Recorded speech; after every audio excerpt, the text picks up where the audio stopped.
പിതാവിൻ്റെയും പുത്രൻ്റെയും പരിശുദ്ധാത്മാവിൻ്റെയും നാമത്തിൽ ആമേൻ. പ്രിയ സഹോദരങ്ങളെ, നമ്മൾ ഈ ദിവസങ്ങളിൽ കഴിഞ്ഞ എപ്പിസോഡുകളിൽ മാലാഖമാരെ പറ്റി കേട്ടുകൊണ്ടിരിക്കുകയായിരുന്നു. ഇനി ഞാൻ കുറച്ചുകൂടി അത് വിപുലമായിട്ട് പറയാനായിട്ട്, കുറച്ചുകൂടെ എല്ലാവർക്കും മനസ്സിലാകത്തക്ക രീതിയിൽ ഞാൻ കുറച്ചുകൂടെ ഫർദർ മുന്നോട്ട് പോവുകയാണ് കേട്ടോ. അപ്പോൾ ഇനി നമ്മളിപ്പം കാവൽ മാലാഖയെ പറ്റി കേട്ടു. അതുപോലെ തന്നെ മുഖ്യ ദൂതനായ വിശുദ്ധ മിഖായേൽ, വിശുദ്ധ ഗബ്രിയേൽ, റാഫായേൽ, ഉറിയേൽ, സിറിയേൽ, ജെറമിയേൽ, റഗുവേൽ, ഇങ്ങനെ 7 മാലാഖമാരെ പറ്റി, ദൈവസന്നിധിയിൽ നിൽക്കുന്ന 7 വിശുദ്ധ ദൂതന്മാരെ പറ്റി കേട്ടു.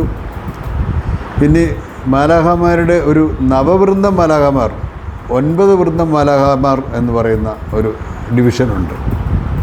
അതിനെപ്പറ്റി നമ്മളിപ്പോൾ കേൾക്കാൻ പോകുന്നത്. ഈ നവവൃന്ദ മാലാഖമാർ ഇതിനെപ്പറ്റി ബൈബിളിൽ പല സ്ഥലങ്ങളിലും അതിനെപ്പറ്റി പരാമർശിച്ചിട്ടുണ്ട്. എങ്കിലും നമുക്കതിനെപ്പറ്റി ഒന്ന് കേൾക്കാം. ഇപ്പോൾ ഒന്നാമത്തെ വൃന്ദം മാലാഖമാർ ഇതൊരു ഹൈറാർക്കിയാണ്. അതായത് അരിയോപ്പാഖൗസിലെ ദിവന്യാസോസിൻ്റെ അഭിപ്രായത്തിൽ 9 വൃന്ദം മാലാഖമാർ ദൈവസന്നിധിയിൽ ശുശ്രൂഷകൾ ചെയ്യുന്നുണ്ട്. 9 വൃന്ദം. ദിവന്യാസോസിൻ്റെ എന്ന് പറയുന്നൊരു വലിയ പ്രധാനപ്പെട്ട ഒരു ചിന്തകനായിരുന്നു. അദ്ദേഹത്തിൻ്റെ അഭിപ്രായത്തിൽ വിശുദ്ധ പത്രോസും വിശുദ്ധ പൗലോസും ഏതാനും വൃന്ദം മാലാഖമാരുടെ പേരുകൾ നൽകുന്നുണ്ട്. മാലാഖമാരുടെ പരിപൂർണതയ്ക്കനുസരിച്ച് 3 ഹൈറാർക്കികളുണ്ട്. ഓരോ ഹൈറാർക്കിയിലും 3 വൃന്ദങ്ങളുണ്ട്. അങ്ങനെയാണ് മനസ്സിലായോ 9 വൃന്ദം വരുന്നത്. ഹൈറാർക്കികൾ ഏതൊക്കെയാണെന്ന് നമുക്ക് നോക്കാം. ഭക്തിജാലകന്മാർ എന്ന് പറഞ്ഞാൽ നമ്മൾ സെറാഫുകൾ എന്ന് പറയല്ലേ, ഇംഗ്ലീഷിൽ സെറാഫിം എന്ന് പറയും. ജ്ഞാനാധികന്മാർ കെരൂബുകൾ അല്ലെങ്കിൽ ഷെറൂബിൻ എന്ന് പറയും. ഭദ്രാസന്മാർ അല്ലെങ്കിൽ സിംഹാസനങ്ങൾ, ത്രോൺസ് എന്ന് അവരെ പറ്റി പറയാറുണ്ട്. പിന്നെ രണ്ടാമത്തേത്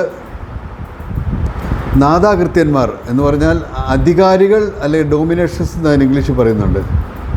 തത്വന്മാർ അല്ലെങ്കിൽ ശക്തികൾ, പവേഴ്സ് എന്ന് ഇവരെ പറ്റി പറയുന്നു. ബലവത്തുക്കൾ, വെർച്യൂസ് എന്ന് ഇവരെ പറ്റി പറയുന്നു. മൂന്നാമത്തെ സമാധാന മുഖ്യന്മാർ, പ്രധാനികൾ അല്ലെ പ്രിൻസിപ്പാലിറ്റീസ് എന്ന് പറയും. മുഖ്യദൂതന്മാർ ആർക്ക് ഏഞ്ചൽസ് അതിൽപ്പെടും.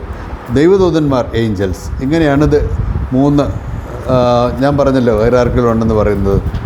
3 ഹൈറാർക്കികളുണ്ട്. ആ ഹൈറാർക്കികളെ പറ്റിയാണ് ഞാനിപ്പോൾ പറഞ്ഞത്. ഇനിയും നവവൃന്ദ മാലാഖമാരുടെ ദൗത്യങ്ങൾ നമുക്കൊന്ന് ശ്രദ്ധിക്കാം കേട്ടോ. അതിൽ ആദ്യം നവവൃന്ദം മാലാഖമാരുടെ കാര്യങ്ങളെപ്പറ്റി ഞാൻ പറയുമ്പോൾ ഇപ്പോൾ ആദ്യം സംസാരിക്കാൻ പോകുന്ന സെറാഫുകളെ പറ്റിയാണ്. സ്രാപ്പേന്മാരെന്ന് നമ്മുടെ കുർബാനയിൽ അതിനെപ്പറ്റി എടുത്തെടുത്ത് പറയുന്നില്ലേ, സ്രാപ്പേന്മാരും മുഖ്യദൂതന്മാരും എന്നെല്ലാം പറയുന്നില്ലേ. അതിൽ വെച്ചിട്ടുള്ള കാര്യങ്ങളാണ് കുർബാനയുടെ പുസ്തകത്തിൽ പറയുന്നത്. അപ്പോൾ ഈ സെറാഫുകൾ എന്ന് പറയുന്ന ഈ മാലാഖമാർ ദൈവത്തിൻ്റെ സിംഹാസനത്തോട് ഏറ്റവും അടുത്തും ഔന്നത്യത്തിലുള്ളവയാണ്. ഹിബ്രു ഭാഷയിൽ സെറാഫ് എന്ന വാക്കിൽ നിന്നുമാണ് ഈ പേര് ലഭിച്ചത്. അതിനർത്ഥം സ്നേഹാഗ്നി എന്നാണ്.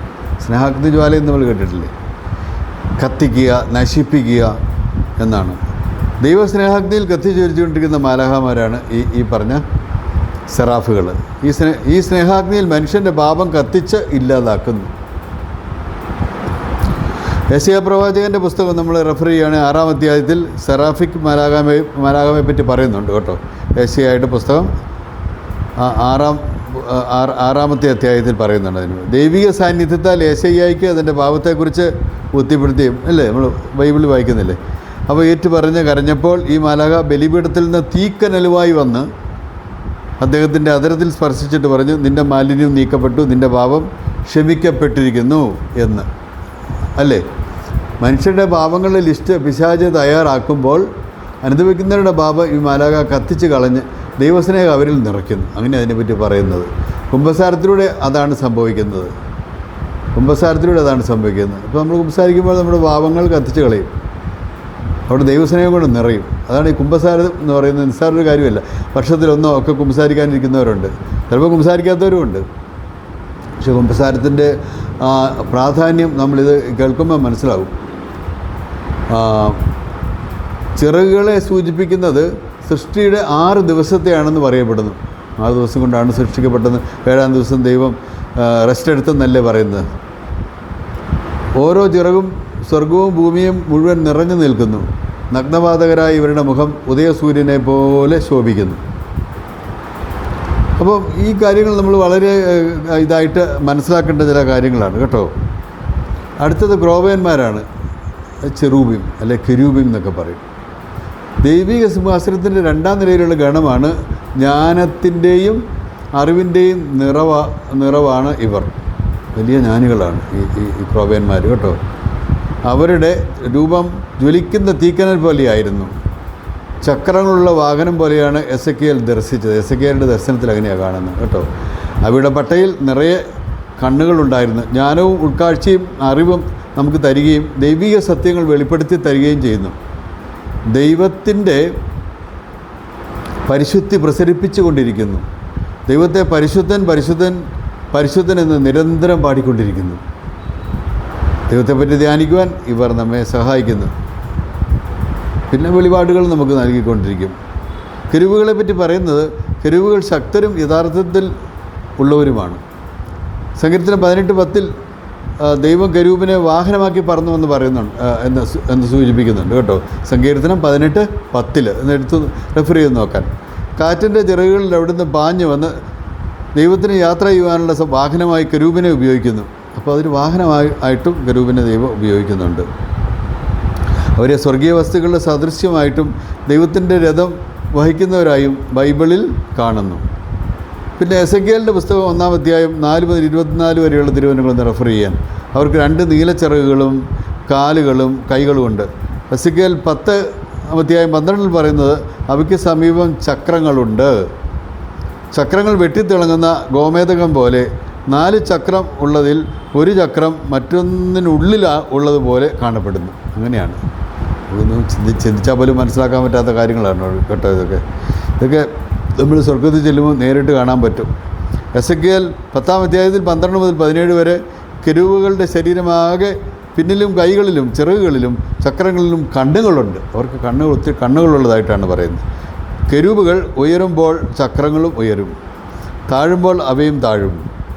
കെരൂബുകൾക്ക് മീതെ ദൈവത്തിൻ്റെ മഹത്വം ഉണ്ടായിരുന്നു. ഇങ്ങനെയാണ് അതിനെപ്പറ്റി പറയുന്നത് കേട്ടോ. ഇവയെ കണ്ടാൽ ഒരു ജീവിയെ പോലെയാണ് ഇരിക്കുന്നത്. എസെക്കിയേൽ 10:5 റെഫർ ചെയ്ത് നോക്കാൻ. അവയുടെ ചിറകടി ശബ്ദം സർവശക്തനായ ദൈവം സംസാരിക്കുമ്പോഴുള്ള സ്വരം പോലെയായിരുന്നു. അത് എസെക്കിയേൽ 11-ാം അധ്യായം 21 മുതൽ 22 വരെയുള്ള തിരുവചനങ്ങൾ റെഫർ ചെയ്ത് നിങ്ങൾക്ക് കാണാൻ പറ്റും. ദൈവിക തേജസ് അവരോടുകൂടിയുണ്ട്. സങ്കീർത്തനം 99:1 കർത്താവ് വാഴുന്നു, കെരൂബുകളുടെ മേൽ സിംഹാസനസ്ഥനായിരിക്കുന്നു. ഏദൻ തോട്ടത്തിൽ കെരൂബ് ജീവവൃക്ഷം കാക്കുന്നതായും ഉൽപ്പത്തി പുസ്തകം 3:24 റെഫർ ചെയ്താൽ കാണാൻ പറ്റും.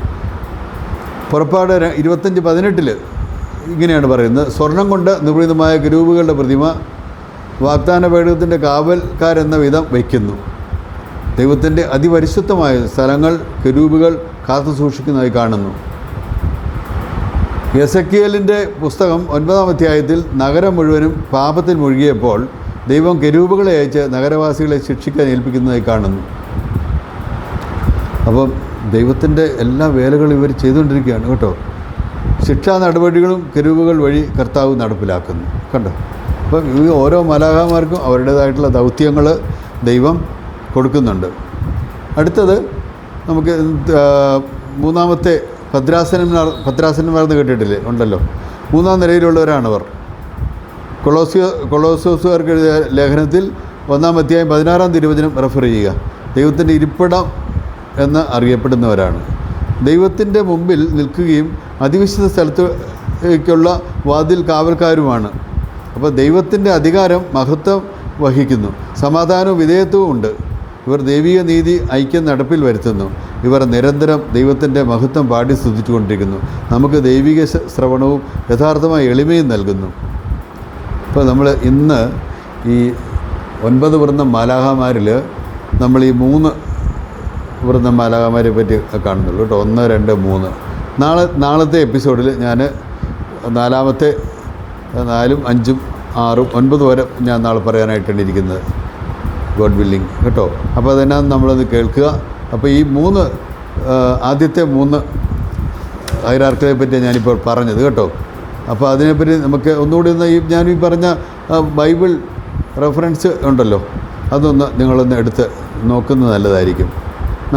നാളെ ഇതിൻ്റെ തുടർച്ചയാണ് കേട്ടോ. ഞാൻ പറഞ്ഞല്ലോ മാലാഖമാരെ പറ്റി ഒരു പരമ്പര തന്നെ ചെയ്യാൻ ഞാൻ ആഗ്രഹിക്കുകയാണെന്ന് പറഞ്ഞല്ലോ.